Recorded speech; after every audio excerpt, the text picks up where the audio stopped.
پھر نماز کی حفاظت کیسے ہوگی؟ نماز کی حفاظت یہ ہے کہ اسے وقت پر ادا کرنا. یہ جو اللہ رب العزت کہہ رہا ہے حافظو، حفاظت کرو. اب آپ کے ذہن میں ہونا چاہیے کہ حفاظت نماز کی، کوئی پوچھتا ہے نماز کی حفاظت کیا ہے، تو آپ کو پتہ ہونا چاہیے کہ نماز کی حفاظت دراصل وقت پر ادا کرنے کا نام نماز کی حفاظت ہے. اب یہاں پہ سارے نمازوں کی حفاظت کا حکم ہے. اگر ہم اپنی مرضی سے نماز پڑھیں گے ٹائم کے مطابق، جیسے مثال کے طور پر کچھ لوگ ہوتے ہیں صبح سوئے رہتے ہیں. نماز صبح کی نماز کا وقت کب ہوتا ہے؟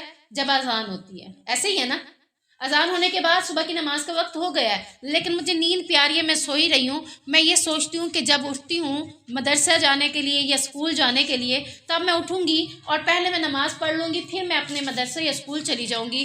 تو میں اپنی نماز کی حفاظت نہیں کر رہی. اگر اللہ تعالیٰ چاہتا تو صبح کی نماز کو بجائے 6 بجے، جیسے آج کل اذان ہو رہی ہے 5:45 بجے، تو بجائے 5:45 کے 7:45 بجے بھی دلوا سکتا تھا. اگر 5:45 بجے اس کی نماز کا وقت ہے تو اس نماز کو اسی وقت پڑھیں گے تو اس نماز کی حفاظت کریں گے.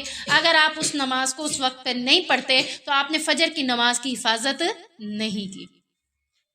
تو اسی طریقے سے ظہر کی نماز کا وقت کتنے بجے ہے؟ در حقیقت 12:30 بجے کے بعد اذانیں شروع ہو جاتی ہیں. یہ ہم دیکھیں کہ ہمارے گھر کے پاس کی مسجد کب اذان دے گی یا کب ہوگی، وہ ایک الگ بات ہے، وہ آپ سوچیں. لیکن در حقیقت جو ظہر کی نماز کا وقت ہے وہ 12:30 بجے کے بعد شروع ہو جاتا ہے. تو وہ وقت پر اگر آپ نماز ادا کریں گے تو وہ بھی آپ نے اس نماز کی حفاظت کر لی. اب نماز عصر کے لیے کیا ہے؟ جب سائے ڈھلنے لگے، یعنی کہ تھوڑا سا دھوپ کنارہ کرنے لگے، تو تب نماز عصر کا وقت ہوتا ہے. تو اس کے لیے ٹائمنگ چینج ہوتی رہتی ہے. کبھی 3:15 بجے اذانیں ہوتی ہیں، کبھی 2:45 بجے بھی ہو جاتی ہے، 3 بجے ہوتی ہیں، 3:15 ہوتی ہیں، اور 3:30 تک اذان جاتی ہے. ٹھیک ہے، تو یہ ہے عصر کی نماز کی وقت کی حفاظت. مغرب کی وقت جب سورج غروب ہوتا ہے تب اس کا وقت ہے. اور عشاء کے بارے میں آتا ہے کہ عشاء کو تم اپنی نماز، یہ واحد نماز ہے جس نماز کا حکم ہے کہ تم اس کو لیٹ پڑھو. اگر جماعت کے ساتھ پڑھنی ہے تو جماعت جب ہو رہی ہے تبھی پڑھی جائے گی.